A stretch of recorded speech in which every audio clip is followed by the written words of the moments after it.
Hello friends. Today we are discussing about the symmetrical component. Symmetrical component discuss करने से पहले हम ये देख लेते कि symmetrical component पढ़ना ज़रूरी क्यों है. बेसिकली जो फॉल्ट होते हैं पावर सिस्टम में, जो फॉल्ट हम देखते हैं वो बेसिकली टू टाइप के होते हैं. या आइदर वो अनसिमेट्रिकल फॉल्ट होता है या सिमेट्रिकल फॉल्ट होता है.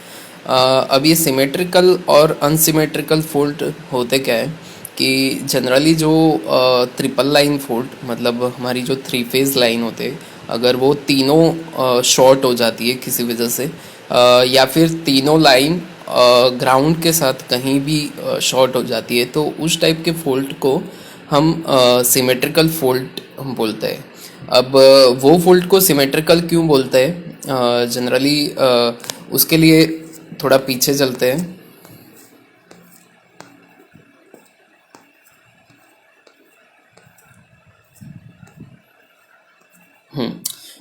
जनरली क्या होता है कि बैलेंस कंडीशन किसको बोलते हैं, कि बैलेंस कंडीशन मतलब मैग्नीट्यूड सेम होना चाहिए and same phase difference between each phase. मतलब हम जब सिमेट्रिकल बोलते हैं कि कोई सिस्टम सिमेट्रिकल कब है और वो फॉल्ट सिमेट्रिकल फॉल्ट कब माना जाता है, जब उसका जो फॉल्ट करंट है वो सब फेज में मैग्नीट्यूड उसका सेम हो, प्लस जो उसके वो जो फॉल्ट करंट है जो तीनों फेज में फ्लो हो रहा है, उसका जो फेज डिफरेंस है बिटवीन ईच फेज वो भी सेम होना चाहिए. तब हम उस फॉल्ट को बोलेंगे सिमेट्रिकल फॉल्ट. ठीक है. तो अगर हम टू फेज सिस्टम की बात कर रहे हैं कि जिसमें only phase and neutral system है, ठीक है, सिंगल फेज सिस्टम हमारी, तो उस फेज में हम क्या बोलेंगे कि सेम मैग्नीट्यूड होना चाहिए and phase difference between each phase should be 90 degree. ठीक है. तो दोनों फेज में जो फेज डिफरेंस होना चाहिए वो 90 डिग्री होना चाहिए, तभी हम उस चीज़ को सिमेट्रिकल बोलेंगे. नहीं तो हम उसको बोलेंगे अनसिमेट्रिकल. ठीक है. ऐसे ही थ्री फेज सिस्टम अगर देखते हैं तो मैग्नीट्यूड सेम होना चाहिए, वो कंडीशन दोनों में सेम है, पर जो उसका फेज डिफरेंस होता है बिटवीन दी फेज वो क्या होता है, 120 डिग्री होता है. ठीक है. तो ये चीज़ क्या है कि सिमेट्रिकल किसको बोलते हैं, अनसिमेट्रिकल किसको बोलते हैं, वो हमको पता होना चाहिए. देन अब देखेंगे कि सिमेट्रिकल फॉल्ट होता है अगर, तो पर फेज मॉडल जो होता है can be use for fault current end voltage calculation. तो इस अगर बैलेंस फॉल्ट होता है, मतलब सिमेट्रिकल फॉल्ट होता है, तो उसमें हम पर फेज जो मॉडल यूज करते हैं वो यूज कर सकते हैं फॉल्ट करंट कैलकुलेट करने के लिए. मतलब एक ही फेज का अगर आप फॉल्ट करंट फाइंड कर देते हो तो वो फिर तीनों फेज के लिए सेम रहेगा. बट अगर हमारा जो सिस्टम है उसमें अनसिमेट्रिकल फॉल्ट आता है.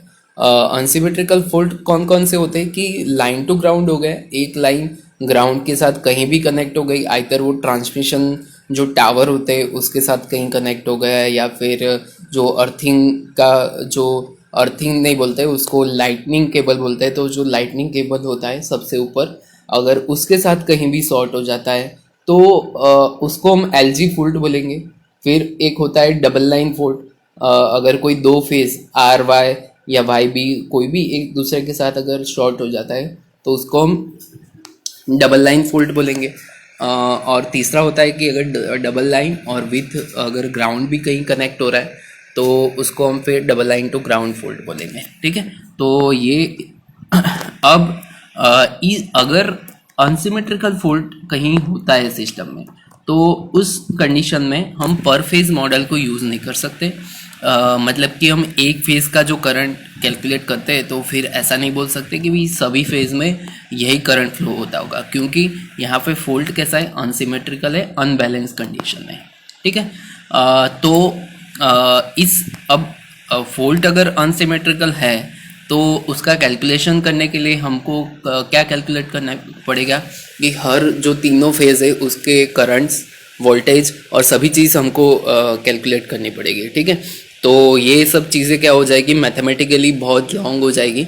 तो इसको सिंप्लीफाई करने के लिए हम क्या यूज़ करते हैं, कैलकुलेशन को सिंप्लीफाई करने के लिए सिमेट्रिकल कंपोनेंट यूज़ करते हैं. अब सिमेट्रिकल कंपोनेंट पहले समझ लेते हैं कि क्या है सिमेट्रिकल कंपोनेंट्स. तो अगर हमारे पास हम मानते हैं कि 3 फेज 3 वायर बैलेंस सिस्टम है, ठीक है। तो बैलेंस सिस्टम है, एक केस में हम मानते हैं कि अगर हमारे पास बैलेंस सिस्टम है, ठीक है, तो 1 phase is enough for study of system, तो बैलेंस है तो कोई दिक्कत ही नहीं है। पर अगर अनबैलेंस सिस्टम आती है, ठीक है, तो अनबैलेंस सिस्टम में क्या होगा कि 3 वोल्टेज होगा, मतलब हर एक फेज का वोल्टेज होगा, ठीक है, हर एक फेज का करंट होगा, ठीक है। अब हम अगर तीनों को रिजॉल्व करते हैं, मतलब सिमेट्रिकल कंपोनेंट में 3 कंपोनेंट आते हैं, एक positive sequence, negative sequence and zero sequence. ऐसे ही अब वो वोल्टेज के लिए भी तीनों आते हैं और करंट के लिए भी तीनों आते हैं। तो अगर हम वेरिएबल्स गिने कि एक फेज का पॉजिटिव नेगेटिव एंड ज़ीरो, दूसरे फेज का पॉजिटिव नेगेटिव ज़ीरो, तीसरे का नेगेटिव पॉजिटिव नेगेटिव ज़ीरो, तो टोटल हमारे पास 9 वोल्टेज के वेरिएबल्स हो गए, 9 करंट के वेरिएबल हो गए। तो इतने सारे वेरिएबल्स को सॉल्व करना भी हमारे लिए कॉम्प्लेक्स हो जाएगा। तो जो जिस चीज़ के लिए हम सिमेट्रिकल कंपोनेंट यूज़ करते थे, उल्टा ये डिसएडवांटेज हो गया। तो फिर क्या करें? तो उस टाइम पे हमने क्या किया कि इस नंबर ऑफ वेरिएबल्स को कम करने के लिए एक ऑपरेटर हमने डिफाइन किया, और जिस ऑपरेटर को हम बोलते हैं अल्फ़ा ऑपरेटर। अब ये अल्फ़ा ऑपरेटर होता क्या है कि जब भी ये अल्फ़ा ऑपरेटर किसी के साथ मल्टीप्लाई होता है, तो उसका जो मैग्नीट्यूड होता है उसमें कोई चेंज नहीं आता है। मतलब अगर वोल्टेज के साथ अगर मल्टीप्लाई करते हो, तो वोल्टेज का जो मैग्नीट्यूड है उसमें कोई चेंज नहीं आएगा, वो मैग्नीट्यूड सेम रहेगा। पर जो उसका एंगल होता है वो एंगल चेंज हो जाता है 120 डिग्री, मतलब वो एंटी क्लॉकवाइज 120 डिग्री बोलते हैं कि जो भी एंगल होगा उसका 120 डिग्री वो एंटी क्लॉकवाइज घूम जाएगा, ठीक है, एंटी क्लॉकवाइज 120 डिग्री वो घूम जाएगा। तो अल्फा ऑपरेटर जब भी कहीं भी मल्टीप्लाई हो रहा है तो मैग्नीट्यूड में कोई चेंजेस हमको फेस करने को नहीं मिलेगा, पर जो एंगल होता है वो एंटी क्लॉकवाइज 120 डिग्री घूम जाएगा, ठीक है। अब हम देखते हैं कि हमारे 3 सीक्वेंस कंपोनेंट है, एक है पॉजिटिव। तो पॉजिटिव सीक्वेंस कंपोनेंट में पॉजिटिव सीक्वेंस कंपोनेंट जनरली क्या होता है कि जो भी हमारा मेन जो फेज है, जो अपनी सिस्टम है RYB वाली, कि जो एक दूसरे से 120 डिग्री अपार्ट होते हैं, वही सिस्टम होती है। और उसकी जो सीक्वेंस होती है वो हमारे ओरिजिनल जो फेज है RYB, ऐसी सीक्वेंस इसकी भी होती है। अगर RYB को हम ABC माने कि हमारा जो फेज है, फेज सिस्टम, वो ABC है, ठीक है। तो ABC पॉजिटिव सीक्वेंस में क्या होगा, क्लॉकवाइज हम देखेंगे कि पॉजिटिव सीक्वेंस हमारी कैसी होगी, क्लॉकवाइज होगी, ठीक है। तो ये VA, फिर ये यहाँ पे VB होगा, ठीक है, और यहाँ पे VC होगा, ठीक है, और ऐसे पूरा फेज सिस्टम होगा हमारा। अब हमको यहाँ पे अल्फा इंट्रोड्यूस करना है, ठीक है।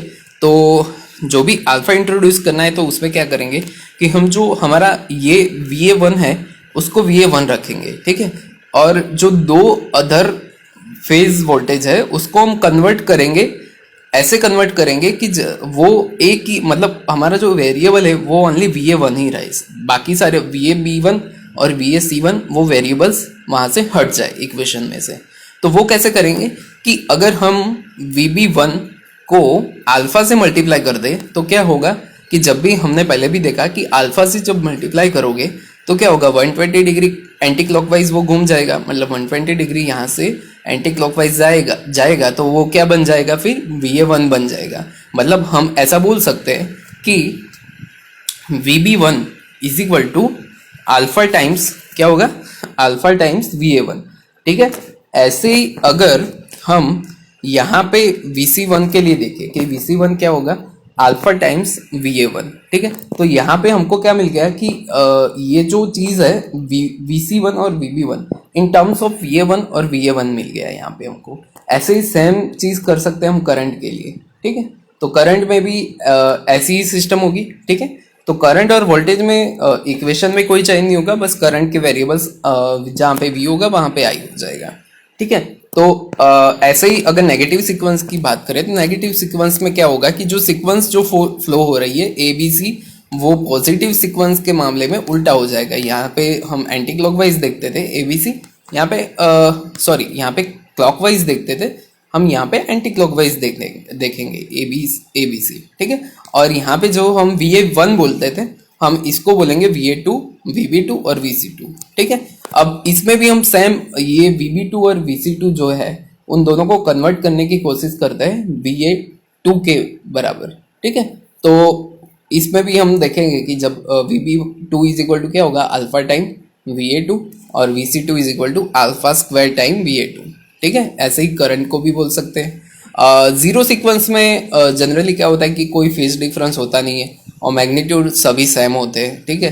तो हम बोल सकते हैं कि भाई VA0, VB0 और VC0 सेम होंगे, ठीक है। तो यहाँ पे कन्वर्ट करने की ज़रूरत सिर्फ पॉजिटिव एंड नेगेटिव को पड़ेगी, जीरो सीक्वेंस में कोई कन्वर्ट नहीं करना पड़ेगा, ठीक है। तो जब हम तीनों इक्वेशन को ऐसे लिखते हैं कि भाई VA is equal to, basically क्या इक्वेशन होता है कि जो भी फेज का वोल्टेज होता है वो तीन उसके वेरिएबल होते हैं अंदर, ठीक है। कौन कौन से, पॉजिटिव, नेगेटिव और जीरो।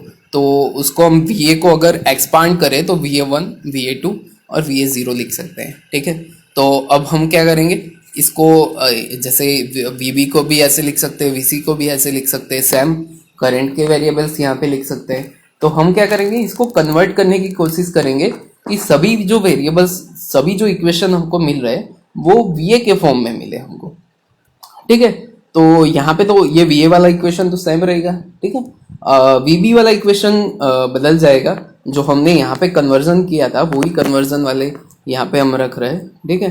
तो यहाँ पे अगर हम रखते हैं तो सारे जो तीनों इक्वेशन है हमको in the form of VA1, VA2 and VA0 में मिल जाते हैं। ऐसे ही करंट के इक्वेशन भी मिल जाते हैं, ठीक है। तो यहाँ पे क्या हुआ देखो कि जो 9 वेरिएबल्स मिल रहे थे हमको कि VA के 3, VB के 3 और VC के 3, ऐसे ही हमको 9 वेरिएबल मिल रहे थे। तो वो सारे जो वेरिएबल्स थे अब कन्वर्ट हो गए 3 वेरिएबल में, ओके। तो वोल्टेज की बात करें तो हम अब हमको 3 वेरिएबल के साथ ही डील करनी है, VA1, VA2 और VA0, सभी इक्वेशन में वही है, ऐसे करंट में भी वही है, ठीक है। तो 9 वेरिएबल कन्वर्टेड इनटू 3 वेरिएबल्स, ठीक है। अब ये थोड़ी प्रॉपर्टीज है अल्फा की जो हमको काम लगेगी अगर कहीं भी अल्फा यूज करते हो, एग्जाम्पल पूछे जाते हैं एग्जाम में तो कहीं उसमें भी अल्फा की प्रॉपर्टीज यूज की जाती है। तो जनरली अल्फा होता क्या है कि मैग्नीट्यूड उसका 1 होता है, मैग्नीट्यूड कोई चेंज करता नहीं है, ठीक है। और अल्फा में क्या होता है, 120 डिग्री एंटी क्लॉकवाइज घूम जाता है, तो उसको हम प्लस बोलेंगे, एंटी क्लॉकवाइज को हम जनरली जो सिस्टम होती है हमारी उसमें एंटी क्लॉकवाइज को हम प्लस लेते हैं, ठीक है। तो ऐसे भी बोल सकते हैं, प्लस e⁻j 2π/3 भी बोल सकते हैं। अगर एक्सपोनेंशियल को एक्सपांड करते हैं तो कॉस और साइन के फॉर्म में ऐसे भी लिख सकते हैं। अगर एक अल्फा के साथ दूसरा अल्फा मल्टीप्लाई करते हो तो मैग्नीट्यूड में कोई चेंज नहीं होता है और एंगल 240 डिग्री हो जाता है। ऐसे ही अगर एक और अल्फा मल्टीप्लाई करते हो तो 1 × 1 360 डिग्री हो जाता है। और हम जानते हैं कि भाई 360 degree is equal to 0 degree होता है। जितना 0 डिग्री मतलब 0 से स्टार्ट किया और 360 मतलब 0 पे ही एंड हो गया, ठीक है। तो α3 को हम 1 भी बोल सकते हैं, ठीक है। तो यहाँ पे अगर हम ऐसा लिख सके कि 1 + α + α² इज इक्वल टू क्या हो जाएगा, 0 हो जाएगा। अगर ये सब वैल्यूज आप यहाँ पे रखोगे इस इक्वेशन में तो आपको डेफिनेटली वहाँ पे 0 मिलेगा, ठीक है। तो ये बैलेंस माना जाता है यहाँ पे ऐसे, ठीक है। अगर कॉन्जुगेट लेते हैं, कॉन्जुगेट में क्या होता है, जनरली जो जे वाला फॉर्म होता है, इमेजनरी पार्ट होता है, वो अगर प्लस होता है तो माइनस हो जाता है, माइनस होता है तो वो प्लस हो जाता है। तो हम अगर ऐसे इमेज उसको कॉन्जुगेट करेंगे कि अल्फा का कॉन्जुगेट क्या होगा तो भी α² होगा, α² का कॉन्जुगेट क्या होगा तो अल्फा हो जाएगा, ठीक है। ऐसे ही अगर कोई एग्जाम्पल में कहीं भी कॉम्पिटिटिव एग्जाम में अगर ऐसा पूछते हैं भाई कि α⁻² इतना कोई भी पावर पूछ ले तो हमको क्या करना है, सिंपली आइदर उसको कन्वर्ट करने की कोशिश करो कि भाई α1 हो, क्योंकि इसमें क्या होता है कि हमको एक चीज़ पता है कि भाई α³ 1 होगा, तो कुछ भी करके उसको ट्राई करो कि α³ के रूप में उसको कन्वर्ट कर सको, ठीक है। तो जब एक बार α³ मिल जाएगा तो वो डेफिनेटली 1 हो जाएगा, उसकी कितनी भी पावर हो फिर, ठीक है, तो 1 हो जाएगा और ऐसे सॉल्व हो जाएगा, ठीक है। तो ऐसे थोड़े एग्जांपल है कि कैसे क्या करते हैं। अल्फ़ा को हम ऐसे भी बोल सकते हैं, ठीक है। α² को हम ऐसे बोल सकते हैं, α³ को 1 बोल सकते हैं, 1 - अल्फ़ा क्या होता है 1 - तो ये सब चीज़ें अगर याद रखोगे तो एग्ज़ाम में थोड़ा आपको ईजी रहेगा, ठीक है। तो हमने जो सिस्टम कन्वर्ट की है तो अनबैलेंस, ये सारी सिस्टम कैसी है हमारी, अभी जो भी फोल्ट क्रिएट हुआ है ये अनबैलेंस है, ये सिमेट्रिकल कंपोनेंट्स है, ठीक है। तो इसको ये कौन सा कन्वर्जन माना जाता है कि भाई हम क्या कन्वर्ट कर रहे हैं, हम अनबैलेंस सिस्टम को सिमेट्रिकल के रूप में कन्वर्ट कर रहे हैं, ठीक है। तो क्या होगा कि अगर हमारे पास सिमेट्रिकल कंपोनेंट है तो हम अनबैलेंस सिस्टम फाइंड कर सकते हैं। अगर इसका रिवर्स कर ले तो हम सिमेट्रिकल टू अनसिमेट्रिकल भी जा सकते हैं, ठीक है। तो ये जो यहाँ पे हमने इक्वेशंस लिखे थे यहाँ पे ऊपर, उसको ही बस मैट्रिक्स के फॉर्म में हमने यहाँ पे लिख दिए, ठीक है। तो ये unbalance system phasor two symmetrical component ऐसे कन्वर्ट किया जाता है, ठीक है। तो ये सिमेट्रिकल कंपोनेंट का मैट्रिक्स है, ठीक है। तो अगर हमारे पास सिमेट्रिकल कंपोनेंट है, हमको चाहिए अनबैलेंस, तो हम ये इक्वेशन से सॉल्व कर सकते हैं। अगर हमको उल्टा चाहिए कि भाई हमारे पास अनबैलेंस फेजर है और हमको सिमेट्रिकल फाइंड करना है, तो ये ए जो है उसका इन्वर्स हो जाएगा, ठीक है। तो ऐसे ही case one, if we have a symmetrical component then we can get unbalance voltage current by using a, ठीक है। तो अगर हमारे पास सिमेट्रिकल कंपोनेंट है तो उसके साथ अगर हम ए मैट्रिक्स मल्टीप्लाई कर देंगे तो अनसिमेट्रिकल मिलेगा। अगर उल्टा, अगर हमारे पास सिमेट्रिकल कंपोनेंट है, ठीक है, सिमेट्रिकल कंपोनेंट है, हमको सॉरी हमारे पास अगर अनबैलेंस कंपोनेंट है और सिमेट्रिकल कंपोनेंट चाहिए तो हम उसके साथ ए इन्वर्स मल्टीप्लाई करेंगे। बट आपको ध्यान ये रखना है कि यहाँ पे ए आगे मल्टीप्लाई होगा और यहाँ पे ए इन्वर्स पीछे मल्टीप्लाई होगा, क्योंकि मैट्रिक्स मल्टीप्लिकेशन में जो ऑर्डर होता है मल्टीप्लिकेशन का वो अफेक्ट करता है, ठीक है। तो ए इन्वर्स कुछ इस तरह से, ए हमारे पास ऑलरेडी यहाँ पे है, ठीक है, ये इसको ए मैट्रिक्स बोलते हैं। अगर उसका इन्वर्स करना है तो मैट्रिक्स में इन्वर्स कैसे करते हैं वो आपको पता है, ठीक है। तो ऐसे इन्वर्स करके हमें ए इन्वर्स ऐसा मिल जाता है हमारे पास, ठीक है। तो ये ए है, ये ए इन्वर्स है, याद रखना है दोनों मैट्रिक्स, ताकि जब भी एग्ज़ाम में पूछे जाए तो आपको ये कन्वर्ट ना करना पड़े, ठीक है। तो यहाँ पे हमारे सिमेट्रिकल कंपोनेंट के बारे में जो बेसिक चीज़ें थी वो यहाँ पे ख़त्म होती है। Thank you.